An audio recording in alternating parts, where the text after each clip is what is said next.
অনলাইনে বই কেনেন আর ভয় হয় যে বইগুলো কেমন আসবে, কন্ডিশন ঠিকঠাক থাকবে কিনা, তাহলে এই ভিডিওটা আপনার জন্য।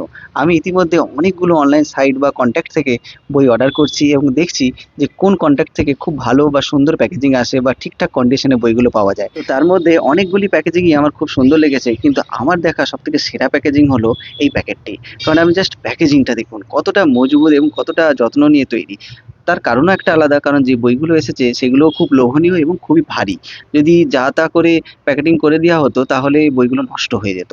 তো চলুন একে একে প্যাকেটটা কাটি এবং কাটার পর দেখা যাক কী কী বই এসেছে। তার আগে বলে দিই, আপনারা অনলাইন থেকে কোথায় কোথায় বই কেনেন বা কোন কোন সাইট বা কন্ট্যাক্ট থেকে বই কেনেন, তাহলে আমি আপনাদের রেকমেন্ড করা প্রতিটি সাইট থেকে বইগুলো অর্ডার করে দেখব যে কোন সাইট থেকে ভালো বা ঠিকঠাক প্যাকেজিং আসছে, এবং সেই নিয়ে একটি ফাইনাল রিভিউ বা ফাইনাল ভিডিও আনবো যাতে আপনাদের বা বাকি পাঠকদের সুবিধা হয়।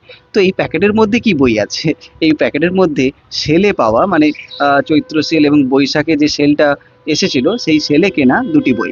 যে বইগুলোর দাম, মানে অরিজিনাল দাম 1000 টাকা বা 1100 টাকা, আমি একদম 50% ছাড়ে পেয়েছি। হ্যাঁ ঠিক, দ্বীপ প্রকাশন থেকে প্রকাশিত এই দুটি বই আমার সংগ্রহে ছিল না। তাই যখন আমি দেখলাম অফারে চলছে, তাহলে আমি আর লোভ সামলাতে পারলাম না।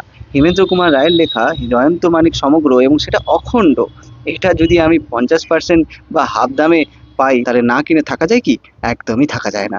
আর সেকেন্ড হচ্ছে বা দ্বিতীয় বইটি হলো রহস্য রোমাঞ্চ সম্বাদ। এটাও আমার সংগ্রহে ছিল না। তো যখন দেখলাম এটাও 50% ছাড়ে, মানে এতটা সস্তায় পাওয়া যাচ্ছে, তো আমি একদমই ভাবলাম না, আর টুক করে অর্ডার করে দিলাম। এবং অর্ডার করার সাথেই একটা সুন্দর প্যাকেজিং নিয়ে বই দুটো সুন্দরভাবে এবং একদম ঠিকঠাক অবস্থাতে আমার কাছে এসেছে। আপনারা দেখেই বুঝতে পারছেন। পরবর্তীকালে এই সাইটটা, অর্থাৎ বৈচিত্র্য, এই সাইটটা আমি আবারও ব্যবহার করব নতুন বই কেনার জন্য। আপনারা কি নতুন কোনো বই কিনলেন? কিছু যদি কিনে থাকেন কমেন্টে জানান, আর চ্যানেলটা সাবস্ক্রাইব করে থাকুন। দেখা হচ্ছে পরবর্তী